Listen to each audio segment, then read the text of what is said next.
For more news and trending updates, subscribe to Connect Gujarat. Press the bell icon to never miss an exclusive from us. લોકસભાની ચૂંટણી નજીક આવી રહી છે ત્યારે રાજકીય પક્ષોની સાથે વહીવટી તંત્ર પણ સજ્જ બન્યું છે. દાહોદ જિલ્લો એટલે મધ્યપ્રદેશ અને રાજસ્થાનની સરહદે આવેલો જિલ્લો છે.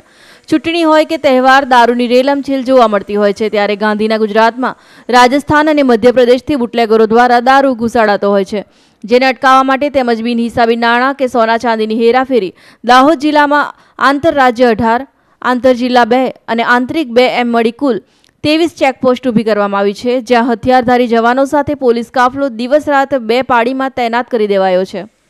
રાજ્ય બહારથી ગુજરાતમાં પ્રવેશ કરતા તમામ વાહનોનું સઘન ચેકિંગ હાથ ધરાયું છે. અત્યાર સુધી વિવિધ સ્થળોએથી દારૂ સહિતનો 40 લાખનો મુદ્દામાલ ઝડપી પાડવામાં પોલીસને સફળતા મળી છે.